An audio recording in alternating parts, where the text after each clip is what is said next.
வணக்கம். இது காலை நேர பிரதான செய்தி அறிக்கை. விரிவான செய்திகளுக்கு செல்லும் முன்னதாக முதலில் தலைப்புச் செய்திகள். மனைவியை தாக்கி கொலை செய்த இலங்கையர்களுக்கு 37 வருட சிறை. ஞானசார தேரருக்கு மீண்டும் பிடியாணை. பட்டாசு உள்ளிட்ட கேளிக்கை வெடிகளை பயன்படுத்தும் சிறார்கள் தொடர்பில் அவதானம். 103 வெளிநாட்டு பயணிகளுடன் முள்ளிவாய்க்காலில் கரை ஒதுங்கிய கப்பல். சுப்பிரமணியம் ரவீந்திரன் கடத்தப்பட்டமை தொடர்பில் சிஐடியின் கருணா வாக்குமூலம்.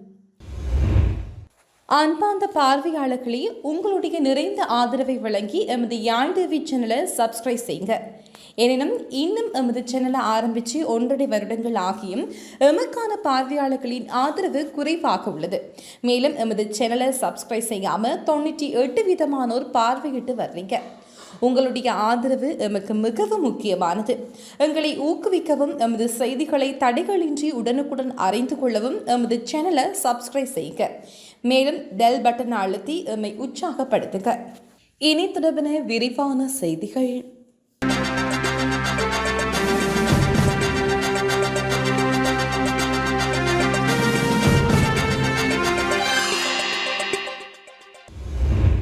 இலங்கை தமிழரசு கட்சியின் யாப்பை மீறி மத்திய குழு எடுக்கும் தீர்மானங்களுக்கு தடை உத்தரவொன்றை பிறப்பிக்குமாறு கோரி யாழ்ப்பாணம் நீதவான் நீதிமன்றத்தில் வழக்கொன்று தாக்கல் செய்யப்பட்டுள்ளது. குறித்த கட்சியின் முன்னாள் நாடாளுமன்ற உறுப்பினரும் மத்திய குழு உறுப்பினருமான வைத்தியர் சி சிவமோகனினால் குறித்த வழக்கு தாக்கல் செய்யப்பட்டுள்ளது. இலங்கை தமிழரசு கட்சியின் மத்திய செயற்குழு கூட்டம் வவுனியாவில் கடந்த 14ஆம் தேதி இடம்பெற்றது.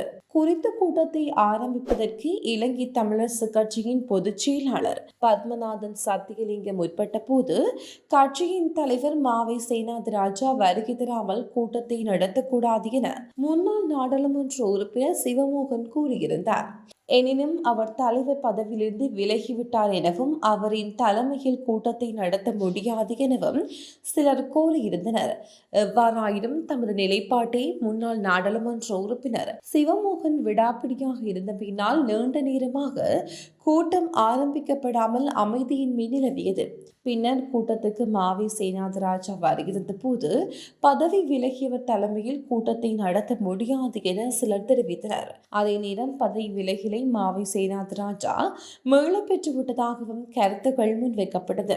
இந்த நிலையில் மாவி சேனாதிராஜா பதவி விலகிலை மீளப்பெற அனுமதிப்பதா இல்லையா என்பது தொடர்பில் எதிர்வரும் 28ஆம் தேதி அடுத்த மத்திய குழு கூட்டத்தில் வாக்கெடுப்பு நடத்தி முடிவெடுப்பதற்கான தீர்மானம் மேற்கொள்ளப்பட்டது.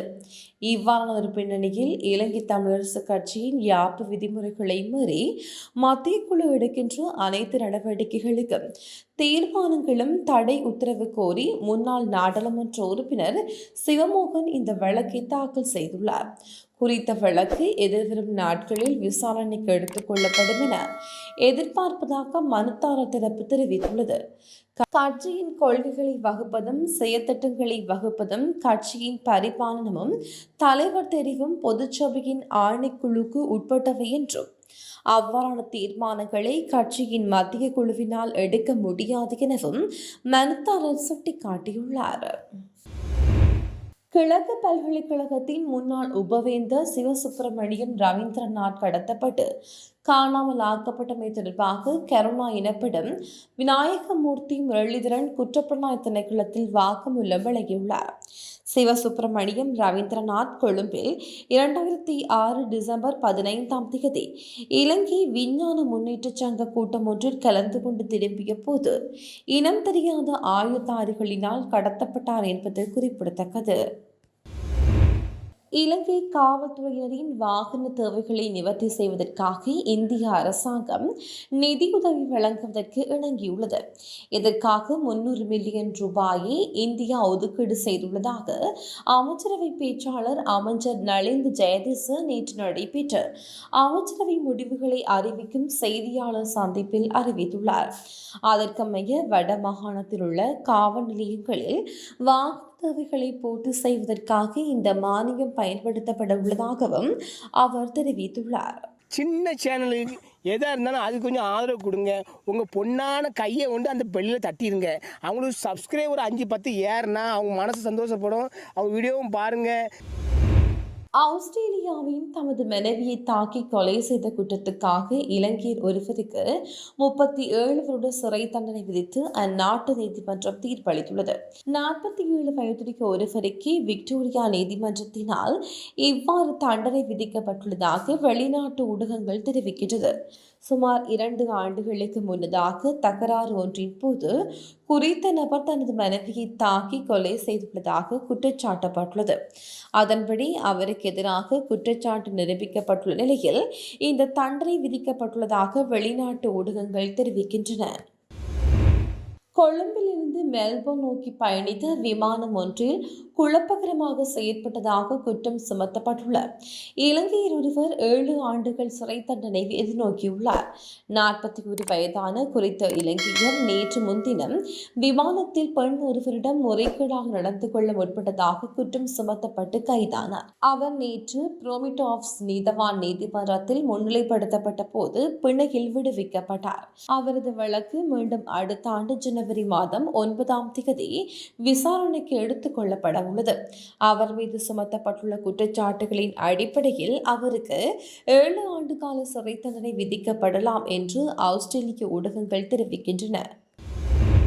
முள்ளிவாய்க்கால் மேற்கு கடற்கரையில் வெளிநாட்டு பயணிகளுடன் பயணித்த கப்பல் ஒன்று கரை ஒதுங்கியுள்ளதாக எமது செய்தியாளர் தெரிவித்துள்ளார். மியான்மரில் இருந்து 103 பயணிகளுடன் பயணித்த கப்பல் ஒன்றே இவ்வாறு கரை ஒதுங்கியுள்ளது. அவர்களில் 25க்கும் மேற்பட்ட சிறுவர்களும் அடங்குகின்றனர். அவர்களை கரைக்கு அழைத்து வருவதற்கான நடவடிக்கைகள் மேற்கொள்ளப்படுவதாகவும் கடற்படையினர் தெரிவிக்கின்றனர். அனைத்து வைத்தியர்களின் ஓய்வு பெறும் வயதில்லை 63ஆக அதிகரிக்க அமைச்சரவை ஒப்புதல் அளித்துள்ளது. அதன்படி சிறப்பு மருத்துவ அலுவலர்கள், சிறப்பு பல் மருத்துவ அலுவலர்கள், அனைத்து பல் அறுவை சிகிச்சை அலுவலர்கள் மற்றும் நிர்வாக மருத்துவ அலுவலர்கள் உட்பட அனைத்து அரசு பதிவு மருத்துவ அலுவலர்களின் ஓய்வு வயது 63ஆக அதிகரிக்கப்பட்டுள்ளது. முன்னதாக மருத்துவர்களின் ஓய்வு பெறும் வயதில்லை 65ஆக இருந்தது. பின்னர் அது 60ஆக குறைக்கப்பட்டிருந்தமை குறிப்பிடத்தக்கது. இஸ்லாத்தை அவமதித்ததாக தொடரப்பட்ட வழக்கில் பிரதிவாதியாக குறிப்பிடப்பட்டுள்ள பொதுபல சேனா அமைப்பின் பொதுச் செயலாளர் கலகொட அத்தை ஞானசார தேரர் நேற்று நீதிமன்றத்தில் முன்னிலை ஆகாததால் அவரை கைது செய்து முன்னிலைப்படுத்துமாறு கொழும்பு நீதவான் நீதிமன்றம் பிடியாணை பிறப்பித்துள்ளது. ஞானசார தேரர் சுகவீனம் காரணமாக நீதிமன்றத்தில் முன்னிலையாகாத முடியாததால் அவர் சார்பில் முன்னிலையான சட்டத்தரணி தெரிவித்திருந்தார். முன்வைக்கப்பட்ட உண்மைகளை பரிசீலித்த போது கொழும்பு மேலதிக நீதவான் பசன் அமரசேன வழக்கின் தீர்ப்பை ஜனவரி 9ஆம் தேதிக்கு ஒத்திவைத்தார். அத்துடன் ஞானசார தேரரை கைது செய்து நீதிமன்றத்தில் முன்னிலைப்படுத்துமாறும் உத்தரவிட்டுள்ளார். பண்டிகை காலங்களில் சிறார்கள் பட்டாசு உள்ளிட்ட கேளிக்கை வெடிகளை பயன்படுத்தும் போது பெற்றோர்கள் அவதானத்துடன் செயல்படுமாறு விசேட வைத்தியர் சமிந்த சிறிதுங்க தெரிவித்துள்ளார். பட்டாசு உள்ளிட்ட கேளிக்கை வெடிகளை பயன்படுத்தும் போது தீ விபத்துக்கள் ஏற்படலாம் எனவும் அவர் குறிப்பிட்டுள்ளார். பண்டிகை காலங்களினால் ஏற்படும் விபத்துகளில் இருந்து பாதுகாக்கும் நடவடிக்கை தொடர்பில் விளக்கம் அளிப்பதற்காக ஏற்பாடு செய்யப்பட்ட ஊடக சந்திப்பிலேயே விசேட வைத்தியர் சமிந்த சிறிதுங்க இதனை தெரிவித்துள்ளார். காலி சிறைச்சாலையில் 2 குழுக்களுக்கு இடையே நேற்று இடம்பெற்ற மோதலில் 4 பேர் காயமடைந்த நிலையில் பூசா சிறைச்சாலை வைத்தியசாலையில் அனுமதிக்கப்பட்டுள்ளனர். திட்டமிட்ட குற்ற செயல்களுடன் தொடர்புடைய கரதறிய சுத்தாவின் ஆதரவாளர்கள் மற்றும் வெளிநாட்டில் பதுங்கியிருப்பதாக கூறப்படும் கஞ்சிபானி இம்ரானின் ஆதரவாளர்கள் குழுவிற்கும் இடையே மோதல் இடம்பெற்றதாக காவல்துறையினர் தெரிவித்துள்ளனர். மிட்டியாகுட பிரதேசத்தில் உள்ள வீடொன்றில் அண்மையில் மேற்கொள்ளப்பட்ட துப்பாக்கி பிரிவு சம்பத்துடன் தொடர்புடைய குற்றச்சாட்டில் விளக்கமறில் வைக்கப்பட்டுள்ள 2 சந்தேக நபர்களும் காயமடைந்தவர்களில் அடங்குவதாகவும் தெரிவிக்கப்படுகிறது. பாரவூர்தியிலிருந்து கண்ணாடிகள் சரிந்து விழுந்ததில் நபரொருவர் உயிரிழந்துள்ளார். கொழும்பிலிருந்து கண்ணாடி ஏற்றி வந்த பாரவூர்தியொன்று ஹல்துமுல்ல பகுதியில் உள்ள கட்டுமான பொருள் விற்பனை நிலையங்களுக்கு கண்ணாடிகளை இறக்கிக் கொண்டிருந்த போது 35 வயதுடைய நபர் மீது கண்ணாடிகள் சரிந்து வீழ்ந்து படுகாயமடைந்துள்ளார். உடனடியாக இராணுவத்தினரின் உதவியுடன் அவர் மீட்கப்பட்டு காவு வண்டியினூடாக ஹல்துமுல்ல வைத்தியசாலைக்கு கொண்டு செல்லப்பட்டார்.